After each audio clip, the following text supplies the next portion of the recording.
네, 안녕하세요. 디도스에서 내고함까지라는 주제로 발표를 맡은 인프라팀 박윤곤입니다. 만나서 반갑습니다. 아이맵에는 많은 고객들이 정말 많은 사이트를 운영하고 있는데요. 그러다 보니 아이맵은 24시간 365일 다양한 종류의 트래픽을 받습니다. 오늘 저는 아이맵이 어떤 트래픽을 받고 있고 다양한 트래픽에 어떻게 대응하고 있는지 소개해 드리려고 합니다. 시작하기 전에 퀴즈를 한번 풀어볼까요? 순간적으로 가장 많은 트래픽이 들어오는 경우는 무엇인지 한번 생각해 보시면 좋겠습니다. 첫 번째는 포털 사이트의 메인 광고, 두 번째는 100만 구독자를 가진 인플루언서와 협업한 영상인데 영상 설명과 고정 댓글에 구매 링크가 포함된 경우, 세 번째는 한정판 상품 판매, 네 번째는 캐시워크나 토스앱에서 진행하는 퀴즈입니다. 여러분은 몇 번 보기를 선택하시겠어요? 정답은 이번 발표 중간에서 확인하실 수 있습니다. 아이맵의 고객은 아이맵을 다양한 방법으로 이용하고 있는데요. 가장 많이 볼 수 있는 경우는 회사 또는 기관의 홈페이지입니다. 기업이나 시민단체, 각종 단체의 소개 페이지를 아이맵으로 만든 경우를 흔히 볼 수 있습니다. 그 다음으로는 랜딩 페이지입니다. 회사나 기관 홈페이지와 별개로 이벤트 랜딩 페이지를 아이맵으로 만든 경우가 있었습니다. 마지막으로는 쇼핑몰입니다. 회사를 소개하는 건 물론이고 아이맵으로 만든 사이트에서 물건을 팔고 주문을 관리할 수 있습니다. 그동안 아이맵에서 일하면서 다양한 트래픽 유입 패턴을 관찰할 수 있었는데요. 저와 저희 팀은 아이맵 서비스를 운영하면서 다음과 같은 상황을 경험하였습니다. 첫 번째는 갑작스러운 디도스 공격입니다. 앞으로 제가 설명할 다른 경우와 비교하면 적은 수의 IP로부터 다양한 트래픽이 발생합니다. 두 번째는 특정 날짜와 시간에 상품을 한정 판매하는 경우입니다. 아이맵에서 일하면 이런 것도 팔고 있네? 라는 생각이 드는 때가 많은데요. 의류, 음식, 건강기능식품과 같은 일반적인 상품뿐만 아니라 디지털 콘텐츠, 달리기 대회 참가권을 판매하는 분도 있습니다. 세 번째는 인플루언서와 협업해서 대규모 행사를 진행하는 경우입니다. 유튜브에서 인플루언서와 협업한 영상, 인스타그램을 통해 공지되는 사전 판매 등을 통해 링크가 노출되면 해당 링크를 통해 아이맵의 사이트로 연결되고 구매로 이어지는 방식입니다. 네 번째는 포털 사이트 메인 페이지의 광고입니다. 오른쪽 그림에서 빨간 테두리로 표시한 영역 기준으로 노출된 상황을 사례로 들 수 있습니다. 포털 사이트 메인 페이지의 광고는 고객의 브랜드가 불특정 다수에게 일정한 시간 단위로 노출됩니다. 일반적인 상황보다 유입되는 트래픽이 많은 편이고 보통 1시간 단위로 유지되는 경우가 많습니다. 그 다음으로는 아이맵이 제공하는 예약 기능을 사용해서 특정 시점에 트래픽이 증가하는 경우입니다. 아이맵의 예약 기능은 숙박이나 사진 촬영, 방탈출 카페 등에서 활용되고 있습니다. 예약 기능을 이용하는 사이트는 여러 날짜의 예약을 한 번에 받는 경우가 많기 때문에 특정 날짜와 시간에 한정 판매를 하는 것과 비슷한 패턴을 보입니다. 마지막은 앱에서 진행하는 퀴즈 이벤트인데요. 캐시워크, 토스와 같은 앱에서 매 시간마다 진행하는 퀴즈 이벤트가 있습니다. 빠르게 답을 찾아서 제출해야 하기 때문에 순간 트래픽이 가장 높습니다. 혹시 앞에서 냈던 문제를 기억하시나요? 지금까지 말씀드린 내용을 바탕으로 가장 많은 순간 트래픽이 발생하는 경우를 말씀드리면 답은 앱에서 진행하는 퀴즈 이벤트입니다. 아이맵은 여러 사이트가 서비스의 여러 자원을 공유하여 사용하고 있다는 점에서 멀티 테넌시 사스 서비스로 볼 수 있겠습니다. 멀티 테넌시라는 용어가 익숙하지 않은 분이 있을 것 같은데요. 아이맵은 하나의 아파트와 같은 서비스로 볼 수 있습니다. 하나의 아파트 단지에는 여러 세대가 있고 단지 내 공용시설이 있죠. 주차장, 놀이터, 상가와 같이 공용으로 쓸 수 있는 시설이 있고 서로 공유해서 사용할 수 있습니다. 근데 아파트에서는 층간소음이 발생하는 경우가 있습니다. 한 집에 많은 손님들이 몰려와서 시끄러운 경우도 있고요. 아이맵도 이와 비슷한 문제가 있습니다. 아파트의 경우와 마찬가지로 시스템에 부하를 주면서 다른 사용자에게 부정적인 영향을 끼치는 상황을 시끄러운 이웃, 노이지 네이버 문제라고 합니다. 시끄러운 이웃이 있다면 옆집이나 아랫집이 피해를 보게 되죠. IMAP도 마찬가지입니다. 트래픽이 많이 몰리는 사이트가 있으면 모든 IMAP 서비스에 영향을 줄 수 있습니다. 한 사이트에 트래픽이 몰려서 모든 IMAP 서비스에 영향을 주는 것을 방지하기 위해 IMAP은 여러 가지 노력을 하고 있습니다. 공격성 트래픽에 대비하고 고객이 이벤트를 진행할 때 미리 모니터링을 요청하도록 안내하고 내고함과 같은 대형 커머스 이벤트에 대비하기 위해 인프라 구성을 일부 변경하기도 합니다. 하나씩 차례대로 살펴보도록 하겠습니다. 먼저 공격성 트래픽을 방어하기 위한 노력에 대해서 설명드리겠습니다. IMAP으로 만든 사이트의 트래픽을 제어하기 위해 AWS의 WAF, 웹 어플리케이션 파이어월 서비스를 적극적으로 활용하고 있습니다. WAF는 웹 ACL로 구성이 되어 있고 웹 ACL 내에는 AWS가 관리하는 규칙 또는 사용자가 관리하는 규칙을 포함할 수 있습니다. 사용자가 관리하는 규칙에는 IP 목록을 관리하는 IP셋, 정규 표현식 패턴을 저장하는 regex 패턴셋을 적용해서 규칙을 세부적으로 관리할 수 있습니다. WAF로 차단된 트래픽은 로그를 쌓아서 모니터링하고 있습니다. 이를 위해 AWS의 데이터 파이어호스 서비스를 활용하고 결과는 S3 버킷으로 저장합니다. S3 버킷에 저장된 로그는 데이터 도구로 확인하고 슬랙으로 알림을 발송합니다. 담당자는 데이터 도구에 저장된 로그를 분석해서 규칙을 개선하는 데 활용합니다.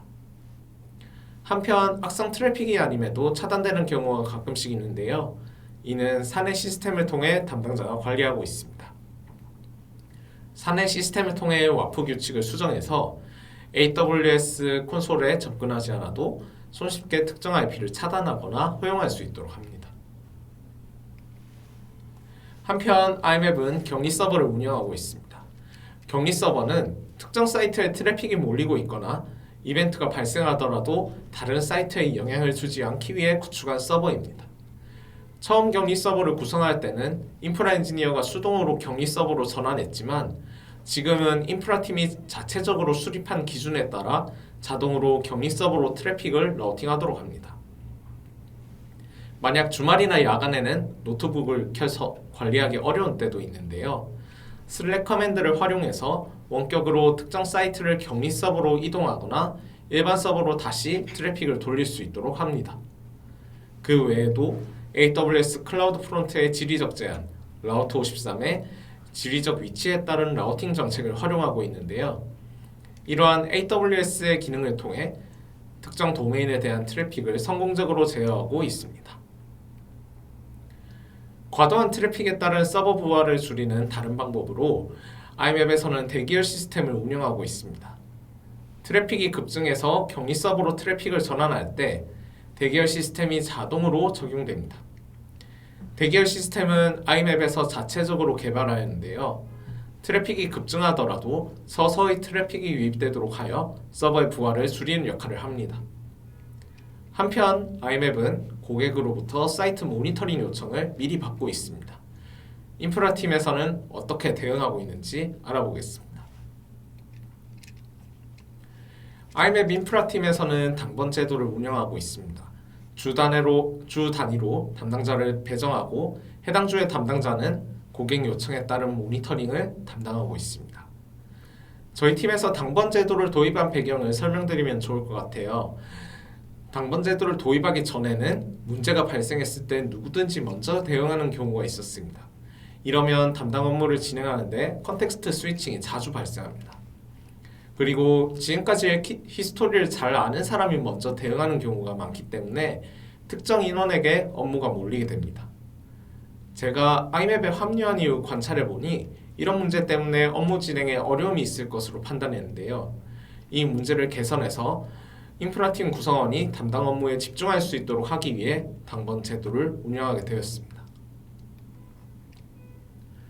모니터링 요청에 대응하는 프로세스는 다음과 같습니다. 첫 번째로 세일즈팀이나 고객 문의를 통해 모니터링 요청을 받습니다. 해당 주의 담당자는 시간에 맞추어 서버나 읽기 전용 DB 증서를 예약합니다. 서버 및 DB 증서 시스템은 IMAP 직원이 사용하는 내부 시스템으로 자동화되어 있는데요. 담당자가 AWS 콘솔에 접근하지 않아도 업무를 수행할 수 있습니다. 서버를 증설할 시간이 되면 고객에게 모니터링 관련 안내 메일을 발송합니다. 담당자는 최소 30분에서 1시간 정도 모니터링을 진행하고 모니터링 시 특이사항을 공유합니다. 모니터링 결과는 이후 동일 사이트에 다시 모니터링 요청이 들어왔거나 비슷한 유형의 요청사항이 있을 때를 대비해서 기록합니다. 보통 저희가 기록하는 지표는 화면에 보시는 것과 같습니다. 먼저 증설한 서버와 DB 읽기 전용 인스턴스의 수량을 기록합니다. 기록한 수량은 비슷한 유형의 이벤트가 있을 때 서버와 DB를 얼마나 증설해야 할지 판단하기 위한 자료로 활용합니다. 1초, 10초, 1분당 최대로 유입된 트래픽의 양, 트래픽이 최대로 유입된 시점도 기록합니다. 이벤트가 발생했을 때 어느 시점에 많은 트래픽이 들어왔는지 알 수 있습니다. 일반적으로 대기열이 걸려 있다면 이벤트 시작 시점에서 6초 이후의 최대치를 기록하는 경우가 많았습니다. DB나 캐시, 그 외 다른 인프라에는 영향이 없었는지도 기록합니다. 특히 주문 관련 시스템이 기존 인프라와 분리된 마이크로 서비스로 운영 중인데요. 대량으로 주문이 생성되었을 때 어떤 애플리케이션, 어떤 리소스에 영향을 주었는지 기록해서 향후 비슷한 이벤트에 활용합니다. 다음으로는 대형 커머스 이벤트에 IMAP이 대응했던 경험을 소개해드리겠습니다. 2024년 4월 고객사로부터 내고항을 진행할 예정이라는 소식을 들었습니다. 그동안 내고항을 진행했던 사이트들이 다운되었다거나 다른 호스팅사로 전환해서 운영했다는 소식을 들었는데요. 이런 상황을 감안해서 어느 정도로 규모로 인프라를 준비해야 할지 감이 잡히지 않았습니다. 그리고 IMAP 인원 중에서 내고항과 같은 대형 이벤트를 경험한 사람이 없다 보니 막막한 부분이 있었는데요. 내고항 준비를 하면서 추가로 다른 고객사가 다른 날짜에 내고항을 진행할 예정이라고 알려주셨습니다. 저희에게 남은 시간은 2달 정도였기 때문에 빠르게 준비해 보려고 노력했습니다. 내고항에 대응하기 위해 수립했던 목표는 2가지였습니다. 하나는 이벤트를 진행하는 사이트에 인프라 관련 장애가 없어야 한다는 점이었고, 다른 하나는 이벤트와 무관한 고객 사이트가 영향을 받으면 안 된다는 점이었습니다. 이러한 목표를 바탕으로 여러 부서가 모여서 내고항 이벤트를 준비했습니다. 설계와 구축을 진행하면서 IMAP 팀 내부에서 논의를 진행했고, IMAP의 서비스 인프라가 구축되어 있는 AWS와도 협업했습니다. 이 과정에서 다양한 작업들을 진행했는데요. 첫 번째로 시간이 많이 부족했기 때문에 코드 수정은 최소화하기로 하였습니다. 고객 경험에 영향을 줄 수 있는 부분 중 대기열 기능을 수정했는데요. 앞에서 소개한 스크린샷과 같이 대기열 화면이 변경되었고, 여러 번의 테스트를 진행하면서 대기열 동작 및 일반 사이트로 트래픽을 넘겨주는 로직을 개선했습니다. 두 번째로는 서버와 로드 밸런서를 분리하였습니다. 다른 사이트에 영향이 없도록 하려면 서버 분리가 필수적으로 필요했습니다. 그런데 로드 밸런서를 분리하지 않으면 이것도 다른 사이트에 영향을 줄 수 있었기 때문에 로드 밸런서도 분리하였습니다. 세 번째는 읽기 전용 복제본 DB의 추가였습니다. 특정 사이트에서만 사용하는 읽기 전용 복제본 DB를 추가하고 엔드포인트도 분리하였습니다. 기본적으로 대량의 트래픽이 발생하면 읽기 작업의 로드가 증가하므로 다른 사이트에 영향을 끼치지 않기 위해 선택했습니다. 마지막은 ALB 프리워밍 작업입니다. ALB는 들어오는 트래픽에 따라 오토 스케일링이 되지만 다량의 트래픽이 갑자기 들어오면 ALB에서 장애가 발생합니다. 그렇기 때문에 ALB 프리워밍을 통해서 더 많은 트래픽이 갑자기 들어오더라도 받을 수 있도록 합니다. ALB 프리워밍은 이벤트가 발생하기 전 AWS의 서포트 케이스를 열어서 진행해 주시면 됩니다. 내고항 이벤트 당일에는 여러 부서가 모여서 모니터링을 진행했습니다. 지금 생각해보니 이때 사진을 찍어두지 않아서 아쉬웠는데요. 인프라팀 담당자뿐만 아니라 세일즈팀, AWS 담당자분들도 도와주셨습니다. 세일즈팀은 모니터링 중 고객과의 커뮤니케이션을 담당해 주셨고, AWS 담당자분들은 AWS 내 모니터링 담당자와 빠르게 커뮤니케이션을 해주셨습니다. 영상이 시작되고 반 정도 지나면 구매 링크를 공개하기 때문에 구매 링크가 공개되는 시점부터 집중하여 모니터링을 진행했습니다. 두 번 모두 첫날에 트래픽이 집중되었고, 이벤트 종료 전까지 iMap 고객 사이트 중 가장 많은 트래픽을 기록했습니다. 지금 보시는 슬라이드는 첫 번째로 진행한 내고왕 이벤트의 CDN 트래픽 현황입니다. 보통 영상이 오후 6시 반쯤에 열리고 구매 가능한 링크는 15분 후에 공개됩니다.